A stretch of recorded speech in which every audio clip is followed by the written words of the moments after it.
النجم والشجر يسجدان وفضل زمانا على زمان كما فضل مكانا على مكان وإنسانا على إنسان ونشهد أن لا إله إلا الله وحده لا شريك له لا ضد له ولا ند له ولا مثل له ونشهد أن سيدنا وسندنا وحبيب ربنا وطبيب قلوبنا ومولانا محمدا عبده ورسوله أرسله بالحق بشيرا ونذيرا وداعيا إلى الله بإذنه وسراجا منيرا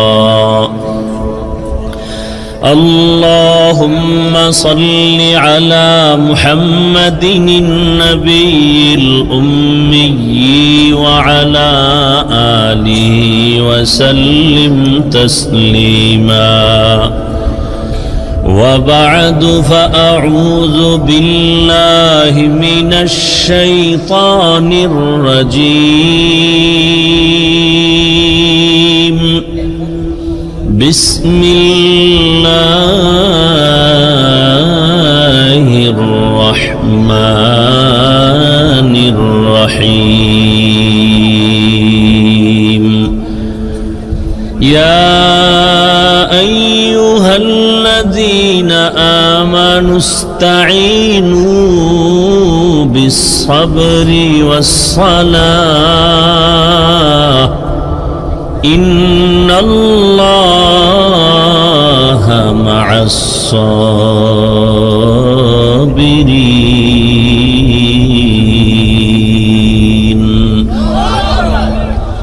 وقال رسول الله صلى الله عليه وآله وسلم من يرد الله به خيرا يصيب منه صدق الله مولانا العظيم وصدق رسوله النبي الأمي الكريم ونحن على ذلك من الشاهدين والشاكرين والذاكرين والحمد لله رب العالمين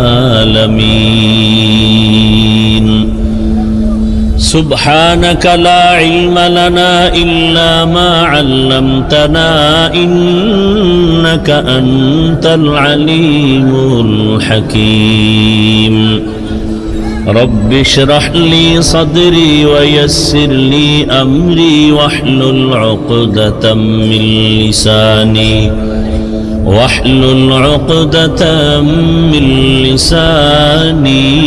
يفقه قولي مومن جو فدا نقش کفے پائے نبی ہو مومن جو فدا نقش کفے پائے نبی ہو زیر قدم آج بھی عالم کا خزینہ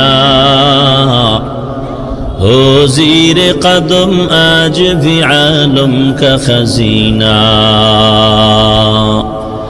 گر سنت نبوی کی کرے پیروی امت گر سنت نبوی کی کرے پیروی امت तूफान से निकल जाएगा फिर इसका सफीना, तूफान से निकल जाएगा फिर इसका सफीना। आशिक हो बिरादर शहंशाह दो आलम, आशिक हो बिरादर शहंशाह दो आलम, मिश्कों से ज्यादा मुबारक जिसका पसीना, मिश्कों से ज्यादा मुबारक जिसका पसीना। कर दिल में तड़प हो मेरे आका का ज़ियारत, कर दिल में तड़प हो मेरे आका का ज़ियारत। एक आन में आए नबी दिखला दे मदीना, एक आन में आए नबी दिखला दे मदीना। ला इलाहा इल्लल्लाह,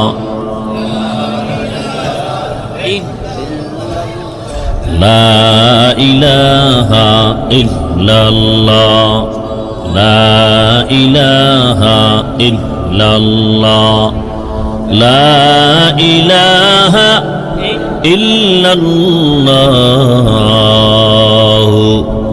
मुहम्मदुर রাসূলুল্লাহ।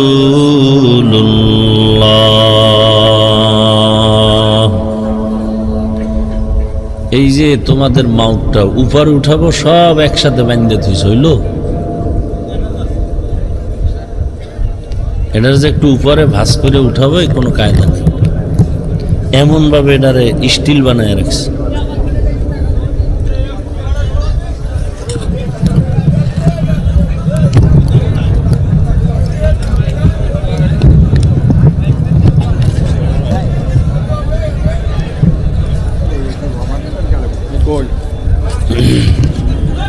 বাস বাস ডিস্টার্ব করি না, ইকো দিবা না, রিভার্ব দাও আর ভলিউম দাও, ওই মাইকের ভলিউম দাও, এটা দেওয়ার বেশি দরকার নেই, ইকো যেন না হয় কথায়।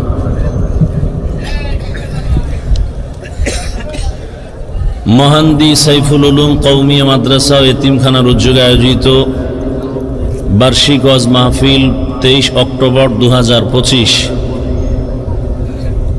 মহান্দি ফুটবল ময়দান আয়োজিত মহতি এ মাহফিলে উপস্থিত মুহতারাম সম্মানিত সভাপতি আলহাজ মাওলানা মুজাম্মেল হক দামাত বারাকাতুহুম, অন্যান্য হযরত উলামায়ে কেরাম, অত্র অঞ্চলের বিভিন্ন স্থান থেকে আগত আল্লাহ পাকের আশিকিন, জাকিরিন, শাকিরিন, মুহিব্বিন, মুরব্বিয়ান আযম, কলিজার টুকরা আমার সমবয়সী যুবক বন্ধুগণ, স্নেহের ছোট ভাই, পর্দার আড়ালে মা বোনেরা, আল্লাহ পাকের দরবারে শুকর যে আল্লাহ পাক আমাদেরকে সুস্থ রেখেছেন, আলহামদুলিল্লাহ। জীবনের এক অমূল্য সম্পদের নাম সুস্থতা। টাকা পয়সা বাড়ি গাড়ি সব আপনার আছে, কিন্তু আপনি অসুস্থ, এ জীবনের কোনো মূল্য নাই। টাকা পয়সা বাড়ি গাড়ি তেমন নাই, কিন্তু আপনি সুস্থ, আপনার মতো সুখী কেউ নেই। আল্লাহ পাক আমাদের এই সুস্থতাকে দায়েমান কবুল করেন। দয়াময় আল্লাহ সুস্থতার জন্য এক মহা ঔষধ দিয়েছেন ফ্রি, এই সুস্থতাকে ধরে রাখার জন্য। কে দিছেন ঔষধটা বলেন? কত টাকার বিনিময় বলেন? সত্য কথাটা সাপোর্ট দিবেন, সমর্থন দিবেন, মানেন আর না মানেন। দ্বিতীয়ত, আমি কিছু জিজ্ঞাসা করলেই মাত্র জবাব দিবেন, ঠান্ডা আওয়াজে, চিৎকার নয়। আর আমি জিজ্ঞাসা না করলে আপনার প্রশ্নের জবাব দেওয়ারও প্রয়োজন নেই। মোবাইলওয়ালারা নিজেদেরকে একটু কন্ট্রোল করলে আশা করি বরকত পাবেন। কত আর বলবো। আল্লাহ মাহফিল কবুল করেন। সুস্থতার জন্য আল্লাহ ফ্রি এক ঔষধ দিছেন, রাতের ঘুম। রাতের দুনিয়ার পৃথিবীর কেউ, চিকিৎসা বিজ্ঞানীরা, কোনো ডাক্তার আল্লাহর দেয়া এই ঔষধের মোকাবেলা বা সমান কোনো ঔষধ আজও পর্যন্ত আবিষ্কার করতে পারেনি, কিয়ামত পর্যন্ত পারবে। বরং এই ঔষধকে নষ্ট করার জন্য এক যন্ত্র দিয়েছে।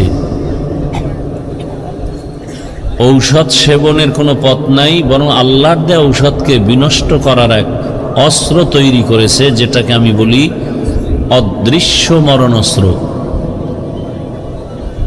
আপনাকে ধুকে ধুকে মেরে ফেলতেছে, কিন্তু আপনি দেখেন না। অদৃশ্য মরণাস্ত্র বুঝে থাকলে বলুন তো সেই অস্ত্রটার নাম কি? দেখেন, এত সুন্দর একটা বেহেশতের বাগানে এসেও আপনাকে গুনার মধ্যে ঢুকায়া রাখছে। আমি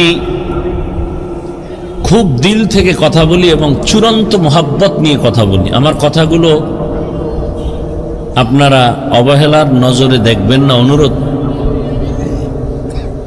এবং আমি আপনাদের মোহাব্বত নিয়ে আমি চাই একটা মানুষ দুনিয়াতেও সম্মান এবং শান্তিতে থাকবে, আখেরাতে জান্নাত পাবে।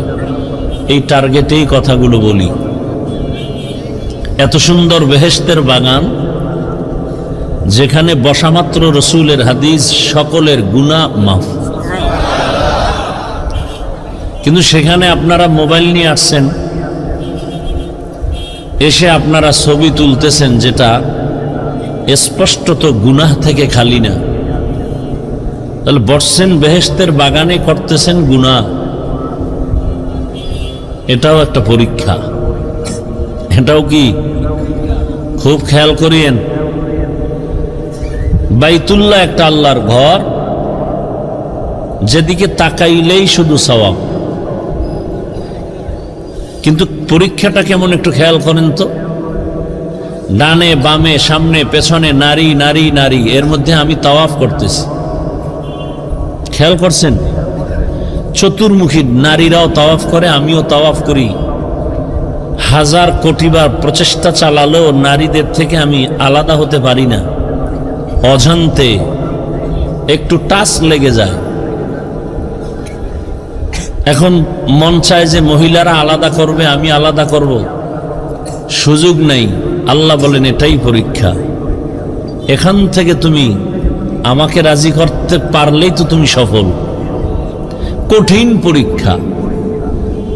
দেখেন, এই মাহফিলের প্রোগ্রামের প্রচারণা বহু আগের থেকে চলতেছিল। অনেকে আসার নিয়ত করেও আসতে পারেনি, আবার অনেকে আসছেন ঠিক, কিন্তু এই বেহেশতের বাগানে বসতে পারেননি। মার্কেটে, দোকানে, ওখানে খাওন পাওয়া যাবে, এরপরে চোখের দেখুন পাওয়া যায়, নারী আছে, যুবতী আছে, কানের আওয়াজ, বয়ানও শুনতেছে, তিন জিনিস একসাথে পাইতেছে সেখানে। তাহলে এটা বেহেশতের বাগান, ওটা জাহান্নামের টুকরা। পরীক্ষা চলছে, বুঝার চেষ্টা করেন। ঠিক বেঠিক আমি বলতেছি, জিজ্ঞাসা করলে জবাব দিবেন, আগে বুঝেন। বয়ান তো আপনারা জানেন, শুধু বুঝটা ঠিক নেই। এই বুঝ ঠিক থাকলে তো দাড়িওয়ালা হয়ে যেতেন, হুজুর হওয়া লাগতো না।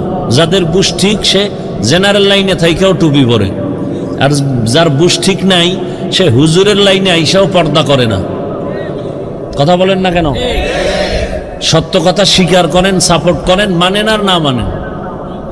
তাহলে সেখানে জাহান্নামের টুকরা, এখানে বেহেশতের বাগান। কেউ যদি বিড়ি টানে, প্যান্ডেলে ঢোকার আগে ফেলে দিবে। তার বিবেককে বারবার আঘাত করতেছে, এটা পবিত্র স্থান। কেউ তাকে বলছে বিড়ি ফালা, তার বিবেক তাকে আঘাত করতেছে। পরীক্ষা চলছে কঠিন। 800 মাহফিলের নাম নিয়া অমুক জায়গায় ওয়াজে যাই, আল্লাহ এখানে ঢুকায় নাই। এখানে আসতে কপাল লাগে, কপাল। এখানে বসতেও কপাল লাগে। আল্লাহর কাছে কান্নাকাটি করে দোয়া করে বিদায় নিতেও কপাল লাগে, কপাল। এটা এখানে চালাকি চলে না। বহু চালাক ধরা খেয়ে যায়। সব চালাকের চালাকি সব জায়গায় চলে না। বহু চালাক উলঙ্গ হয়ে জঙ্গলে ঘুরে, বিল্ডিং খালি, ঘুমাইতে পারে না। বহু চালাক অর্ধুলঙ্গ হয়ে রাস্তায় পাগলের মতো ঘুরে, ইংলিশে কথা বলে, ব্রেনের একটা তার ঠিক নেই। জিন্দেগি বড় কঠিন। যেই রসুলকে এক নজর দেখলেই জাহান্নামের আগুন হারাম, যেই রসুলের দিকে একবার তাকালে এক সপ্তাহের ক্ষুধা থাকে না, যেই রসুলের ঘাম মোবারক থেকে মিশকের ঘ্রাণ, যেই রসুলের শরীর মোবারকে মশা মাছি পড়া হারাম, সেই রসুলকে 13 বছর দেখলো, একই দস্তরখানে পাশে বসে খাইল, বয়ান শুনল, কপালে কালেমা জুটে নেই, এর নাম কপাল। রসুলকে 13 বছর দেখে বয়ান শুনেও কালেমা পড়ে না, এত বড় নিকৃষ্ট বেঈমানের নাম কি আপনারা কেউ জানেন? এর নাম কপাল। ভিন্ন দিকে 27 বছরের এক যুবক তরবারি হাতে নিয়ে দৌড়াচ্ছে, রসুলকে জবাই করবে। কয় বছরের যুবক? 27 বছরের যুবক রসুলকে হত্যা করার জন্য তরবারি নিয়ে দৌড়ায়। রহমতের নবীকে দেখা মাত্র তরবারি ফেলে বলে, ইয়া রাসূলুল্লাহ, কালেমাওয়ালা বানায় দেন। নাম জানেন কি? এর নাম কপাল। 13 বছর বয়ান শুনেও কালেমা ঢুকে না, আর রসুলকে হত্যা করতে এসে কালেমাওয়ালা হয়ে গেছে, এর নাম কপাল। বাড়ির থেকে ওয়াজের নাম নিয়ে আসিয়াও বেহেশতের বাগানে বসতে পারে নাই, কপাল। আবার একদল বেহেশতের বাগানে বসছে ঠিক, কিন্তু বয়ানটা কলবে নিতে পারে না, মোবাইল দিয়া কলবের দরজা বন্ধ রাখছে, কপাল। আমি যা বলি ওভার 100 গ্রান্টেড কথা বলি, ফাউল কথা বলি না। বুঝার চেষ্টা করেন, যারা মোবাইল নিয়ে ব্যস্ত তাদের কলবের দরজা বন্ধ। বয়ান মোবাইলে ঢুকতেছে, কলবে ঢুকবে না। আপনি মানেন আর না মানেন জানার বিষয় না, বলার দায়িত্ব আমার। তাদের কলবের দরজা বন্ধ, কলবে বয়ান ঢুকবে না। সে মোবাইল নিয়ে ব্যস্ত, ছবিটা ঠিক মতো উঠলো কিনা ব্যস্ত, রেকর্ড ভালো হচ্ছে কিনা ব্যস্ত। এটাকে বলে অনাধিকার চর্চা করা, ব্যর্থ চেষ্টা যাকে বলে। এটা কোন চেষ্টা? ব্যর্থ, যে চেষ্টার সফলতা নাই। আপনারা অনেক জ্ঞানী শিক্ষিত, আমাকে জবাব দেন। আপনারা 200 হাত দূরে বসে মোবাইল নিয়ে ছবি তুলতেছেন, রেকর্ড করতেছেন, বিবেক দিয়ে জবাব দেন তো, আপনার রেকর্ডটা একুরেট, পিওর হচ্ছে? সত্য কথা বলেন। ছবিটা স্পষ্ট যাচ্ছে, বরং আপনার কাজটা নিখুঁত ভাবে মিডিয়াওয়ালারা করতেছে। বলেন না কেন? তা আপনি এখান থেকে সকালে ডাউনলোড করে নিলে হয় না? এতটুকু বুদ্ধি না থাকলে কচু গাছ খুঁজেন। আল্লাহ হেদায়াত দান করুন, আল্লাহ আমাকে হেদায়াত দান করুন। অনেকে ভাবতেছে হাফিজ ভাই এত রাত এই কথা শোনার জন্য তো আমরা অপেক্ষায় ছিলাম না। ওয়াজ করবেন, ওয়াজ। আমি ওয়াজ করার আগে ওয়াশ করতেছি, ওয়াশ। আগে ওয়াশ হবে, তারপরে ওয়াজ ঢুকবে, না হয় ঢুকবে না। যে মোবাইল নিয়ে কলবের দরজা বন্ধ করেছ, সারা রাত বয়ান করলে কি হবে? ফজর পড়ো নাই, জোহর পড়ো নাই, আসর পড়ো নাই, মাগরিব পড়ো নাই, এশা পড়ো নাই। মোনাজাতের পরে গুড়গুড় করে চলে যাবে, দরজা জানালা বন্ধ করে বাসায় গিয়ে সারা রাত মোবাইলে জেনা জেনা জেনা, চোখের জেনা, হাতের জেনা, জবানের জেনা, অন্তরের জেনা। ফজর পড়বানা, কি হবে কি বয়ান শুনে বলো? আল্লাহ আমাকে হেদায়াত দান করুন। আপনাদের হেদায়াত লাগলে বলে নেন আল্লাহর কাছ থেকে। দোয়া কমায় দিছি অন্যের জন্য, কারণ দোয়া করলে মামলা খাই। মসজিদ কমিটির জন্য দোয়া করছি, চান্দা টান্দা দিছে, দান করছে, পরে শুনি কমিটি টাকা খাইয়া লাইছে। এলাকার মানুষ গরম, মসজিদেরও দোষ নাই, কমিটির দোষ নাই, দোয়া করছে হুজুরের, এই হুজুরের ধর, মামলা করতে হবে সেই হুজুরের বিরুদ্ধে। মগের মূল্য কয় ভাই আপনার দাওয়াত, বলে আলহামদুলিল্লাহ। আপনার বাড়ি? কয় নাউজুবিল্লাহ। আল্লাহ হেদায়াত দান করুন। তাহলে সুস্থতার জন্য আল্লাহ দিয়েছেন রাতের ঘুম, তবে পুরা রাত শরীরের ঔষধ নয়। রাতের প্রথম অংশের ঘুম শরীরের জন্য ঔষধ নয়, শেষ রাতের ঘুম শরীরের ঔষধ নয়, মধ্যরাতের ঘুম শরীরের মহা ঔষধ। এজন্য রহমতের নবী এশার নামাজ আনতে ঘুমিয়ে পড়তেন, শেষ রাতে উঠে আল্লাহর সাথে কথা বলতেন। দৈনন্দিন কতবার আজান দেয়া হয় আপনারা জানা থাকলে একটু বলেন। আজান 5 বেলার আজানের সিস্টেম, লফজ, বাক্য কি একই? ব্যবধান আছে? কোন আজানে ব্যবধান আছে? কি ব্যবধান? অর্থ কি? ঘুমের চেয়ে নামাজ ভালো, আর তুমি ঘুমাইও না, ঠিক মতো পড়িলে নামাজ জান্নাত তোমার ঠিকানা। পশু পাখি কীট পতঙ্গ কেউ ঘুমিয়ে রইল না, মানুষ হয়ে ঘুমিয়ে থাকা ঠিক তোমাদের হবে না। আহাতে মন কঠিন দিনেতে নামাজ তোমায় ভুলবে না, ঠিক মতো পড়িলে নামাজ জান্নাত তোমার ঠিকানা। আমার প্রাণের ভাই বোনেরা, জলদি করে উঠে যাও, ওযু করে তাড়াতাড়ি নামাজ পড়তে লেগে যাও। আহা নবী বেনামাজির শাফাআত করিবেন না, ঠিক মতো পড়িলে নামাজ জান্নাত তোমার ঠিকানা। ঘুমের চেয়ে নামাজ ভালো, আর তুমি ঘুমাইও না, ঠিক মতো পড়িলে নামাজ জান্নাত তোমার ঠিকানা। মাগরিবের আজানে কেন বলা হলো না ঘুম থেকে নামাজ ভালো? এশার নামাজের আজানে কেন বলা হলো না ঘুম থেকে নামাজ ভালো? ফজরে কেন বলা হলো? কারণ আছে না নাই? আছে। আমরা সবাই সুস্থ থাকতে চাই, বলে কি পরিমাণ? বলে ওভার 100 অল টাইম। কিন্তু সুস্থ যে কিভাবে থাকবো, কি কাজ করলে, সেটা তো করি না, বরং অসুস্থ হওয়ার কাজ নিয়ে প্রতিযোগিতা করি। মানুষের শারীরিক, মানসিক, জৈবিক যত রাস্তা আছে, সব রাস্তাকে অসুস্থ করার একমাত্র যন্ত্র অদৃশ্য মরণাস্ত্র মোবাইল। হার্ট দুর্বল, ব্রেন দুর্বল, লেখাপড়া দুর্বল, চরিত্র দুর্বল, চোখের পাওয়ার দুর্বল, কানের পাওয়ার দুর্বল। তোমাকে পঙ্গু বানাচ্ছে মোবাইল, খবর নাই। বরং তুমি এটাকে এত আপন করেছো, রক্তের থেকেও বেশি। মাকে তুমি ডিলেট করতে পারো, মোবাইল করবা না। বহু সন্তান এই মোবাইল করে মায়ের সাথে বেয়াদবি করে, বাবার সাথে বেয়াদবি করে। বাপ চাই না, মা চাই না, মোবাইল চাই। শিক্ষকের সাথে বেয়াদবি করে। আর অনেক আব্বা আম্মা আছে, সন্তানগুলোকেও এতটা রশি ঢিল দিয়ে দিয়েছে, এক সময় কান্না করেও সেই মাসুল আর দিতে পারে না। আল্লাহ হেদায়াত দান করুন। যাদের আয়োজনে আজকের এই সুন্দর প্রোগ্রাম, এবং আল্লাহ আমাদেরকে বাছাই করে যাদেরকে এখানে নিয়ে আসছেন, আল্লাহর বড় দয়া। আর একবার শুকর আদায় করি আলহামদুলিল্লাহ।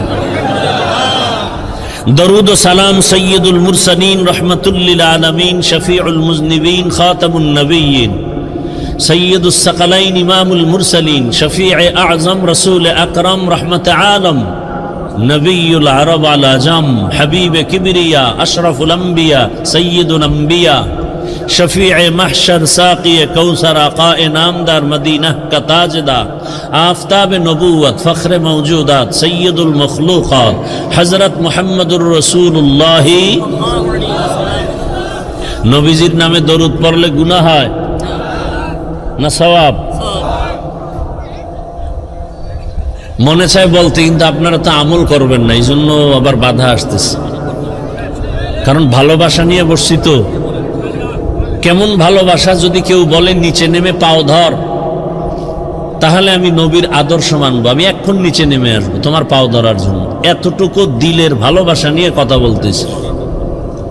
ও যুবক বাবারা, এমন কপাল নিয়ে কি তুমি দুনিয়াতে আসছো যে জীবনভর শুধু অন্যের ক্ষতিই করে যাবা? তোমার দ্বারা জীবনে কেউ উপকার হতে পারবে না? তোমার কপাল এত খারাপ? জানি না ওমরের কপালওয়ালা কারা আর আবু জাহালের মতো কপালওয়ালা কারা। মোনাজাত পর্যন্ত দেখতে থাকবো কার কপাল ভালো কার কপাল খারাপ,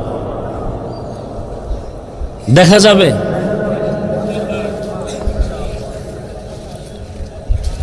কেউ আসছে, মনের মতো বয়ান হয় নাই। তোমার মনটা কি আল্লাহমুখী? তুমি তো বিড়ি টানো, গাঞ্জা খাও, নামাজ নাই, রোজা নাই, তেলাওয়াত নাই, হালাল নাই, তোমার মনের মতো বয়ান হবে কিভাবে? বরং কোরআন অনুযায়ী তোমার মনটা তৈরি করো। ইসলাম অনুযায়ী তোমার মন হবে, তোমার মনের মতো ইসলাম হবে না। কোরআন অনুযায়ী তোমার দিল হতে হবে, তোমার মন কোরআন অনুযায়ী হতে হবে, কোরআন তোমার মন অনুযায়ী হবে না।